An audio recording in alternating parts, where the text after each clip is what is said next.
Bueno, este es un poco el resumen del libro de Código Cultural de Clocher Rappel, ¿sí? Que es el recomendado por Jürgen Klarisch en el curso de neuroventas.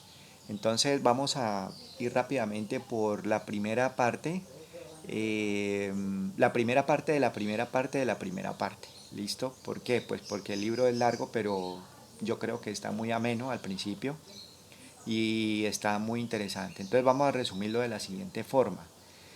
Eh, en el caso del código cultural, él dice que el código cultural para los americanos, este libro está destinado a una investigación en Estados Unidos, pero aplica para todo, porque empieza con unos principios. Entonces el primer principio, él dice es que no le crea lo que dice la gente.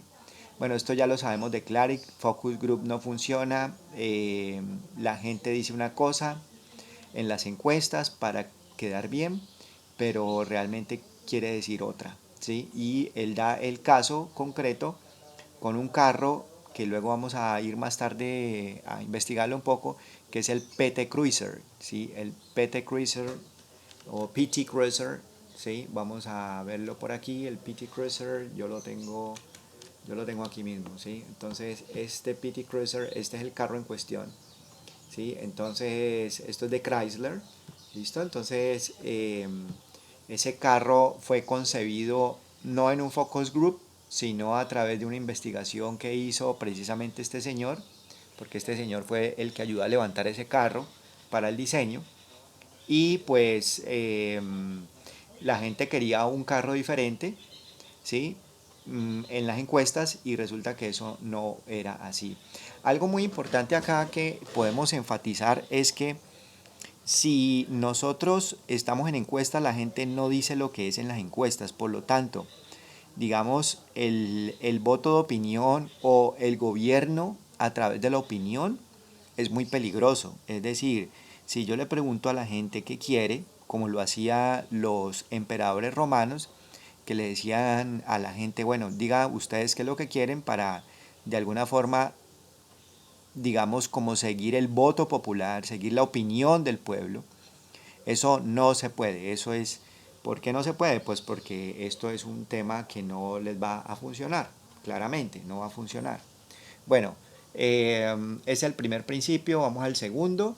Esto también pues ya lo sabíamos, pero aquí hay algo interesantísimo y es que las emociones son la energía del aprendizaje.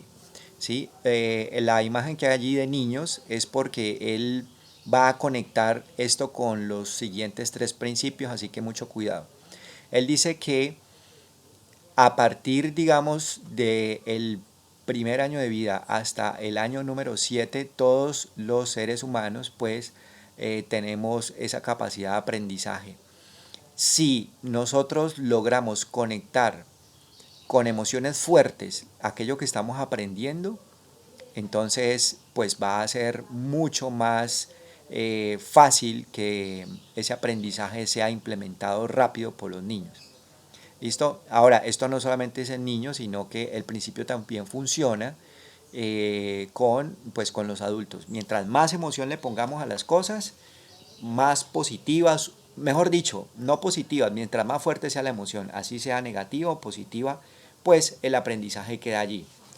Esto es muy importante porque luego él va a conectar esta parte de la niñez con aquello que nosotros aprendemos de niños en nuestra casa, en la escuela, etcétera, con lo que va a ser, con lo que va a formar, digamos, ya un tema cultural, ¿sí? Entonces, vamos a ponerle cuidado un poquito a esto, pero esto es importante. Si usted quiere aprender algo, emociónese fuertemente.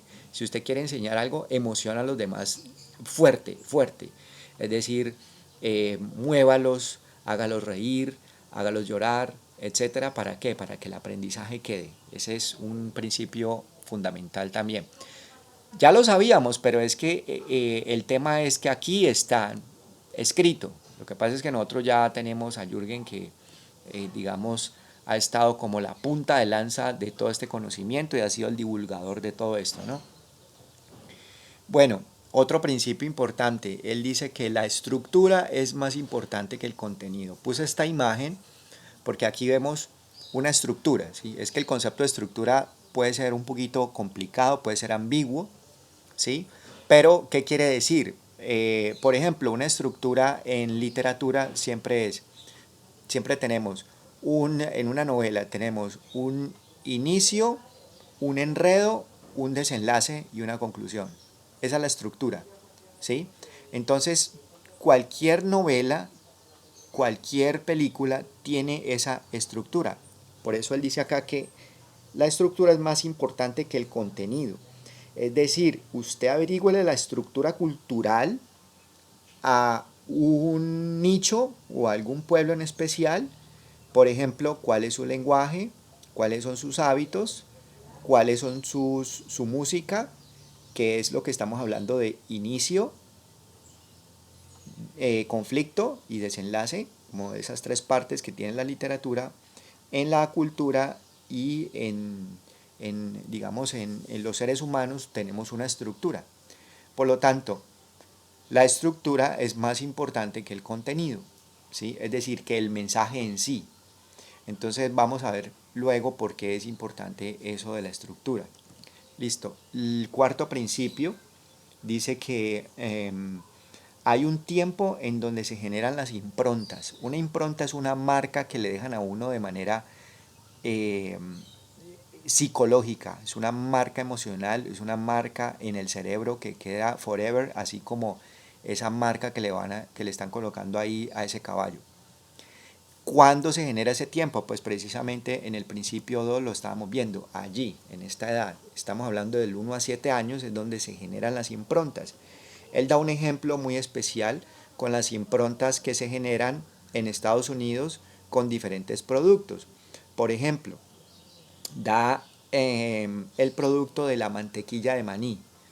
Para los americanos en los años 80, la mantequilla de maní tiene una connotación excesivamente importante porque es a esa edad que los americanos le dan, bueno, que los gringos, que los norteamericanos le dan a sus niños de esa edad un sándwich de pan untado con crema de maní, con mantequilla de maní. Y no se lo da alguien cualquiera, se lo está dando la mamá. Entonces, imagínate un país de 300 millones de habitantes que pues todas las mamás están acostumbradas a darles mantequilla de maní a estos niños. Listo, ahora vete a Francia, hagamos la misma historia. Resulta que para un niño francés una mantequilla de maní no representa absolutamente nada. Es más, ni la conocen, no saben qué es una mantequilla de maní. Por lo tanto, los niños franceses no valoran tanto ese alimento porque no representa algo que fue dado de sus madres y algo que tenga que tener una relación de cariño, afecto, cuidado, amor. Simplemente es un producto más en la cocina, ¿sí? Entonces, eso es lo que queremos decir acá respecto de las improntas. Eso es muy importante para saber cómo hablarle a las diferentes culturas, ¿no? Bien, por el video de hoy vamos a tener este último principio, que es el principio de que el código de cada impronta nos da el acceso a su significado. Bueno, ¿qué significa eso del código? Resulta que, eh, digamos, cada cultura tiene unas improntas, ¿cierto? Eh, en Estados Unidos, nosotros tenemos que el carro, el vehículo común y corriente, pues tiene un significado diferente a el que tienen los franceses o al que tienen los alemanes, por ejemplo. Entonces, el carro para un americano representa libertad, representa salir, representa explorar. Y su código, el código que este señor a lo largo de la investigación descubrió, es que el código cultural de un carro es identidad. ¿Sí? Identidad. ¿Qué significa identidad? Que yo me identifico por mi carro, yo soy el carro. Entonces el carro representa para mí esa identidad. ¿Sí? Ojo, ¿no? Que la identidad es muy importante en los seres humanos porque sin la identidad no eres capaz de moverte ni de actuar. Entonces, el carro para los Estados Unidos representa identidad, identidad, ¿listo? Entonces, una vez tú tienes ese código, que es como si fuera una llave maestra para abrir los significados, entonces ya sabes que está la libertad, está el movimiento, está la exploración, ¿sí? Aquí no hay códigos reptilianos ni nada de esas cosas de Jürgen, aquí se llama el código cultural. Lo que pasa es que Jürgen luego lo aplica a su tema de neuroventas. Bueno, entonces este es el tema del código del carro. Entonces vamos a ver qué pasa con el PT Chrysler, ¿sí?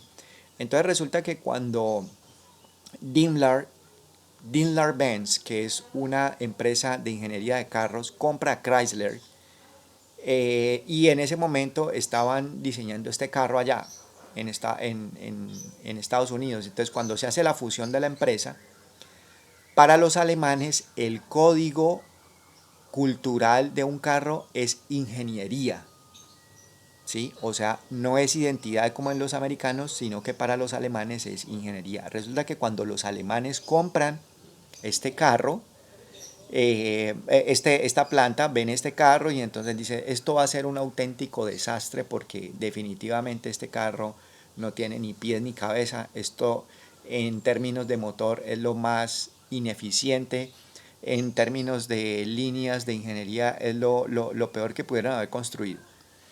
Entonces, ¿qué hicieron? Pues ellos lo que hicieron fue simplemente supeditar a pocos ensamblajes en una planta de México.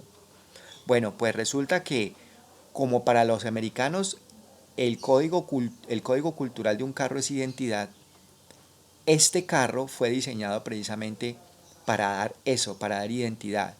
Pues resulta que la demanda y el éxito de este carro fue tan bestial y tan brutal y tan abrumadora que se quedaron cortos en México haciendo estos carros. Y este carro fue un éxito en ventas total en Estados Unidos, mientras que en Europa, por supuesto, no fue un éxito como tal. ¿Por qué? Porque en Estados Unidos la identidad que le daba este carro a la gente acerca de la libertad, de la rebeldía, de la exploración. Recuerda que este carro está muy ligado al diseño de los carros con que andaban los mafiosos de los años 30. Estamos hablando de Al Capone. Entonces ese carro al americano lo identifica mucho con aquello que representan los valores de la cultura americana, mientras que para los alemanes no. Por eso el alemán descartó este carro en el ensamblaje, pero resulta que fue un éxito en ventas. Concretamente en Colombia, pues acá nos tenemos el código cultural de estos carros de esa forma, y pues el que veía ese carro pues parecía que iba en una funeraria, ¿no? Una cosa totalmente diferente, al igual que la mantequilla de maní. Acá nosotros cuando estamos niños no nos crían con mantequilla de maní.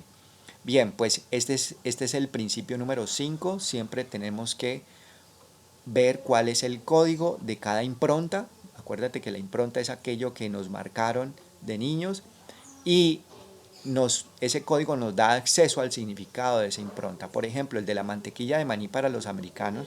Vamos otra vez a los niños. El de la mantequilla de maní es amor de mamá. ¿Sí? Amor de mamá.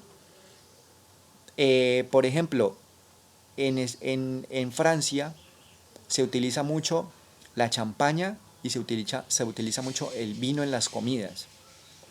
¿Por qué? Porque la champaña y el vino para los franceses es, es la búsqueda de la exaltación del paladar, ¿sí? De que sepa rico las cosas, mientras que para los americanos el vino es la búsqueda más bien de un cambio de estado mental para poder estar borrachos, digamos. Esa es otra cosa.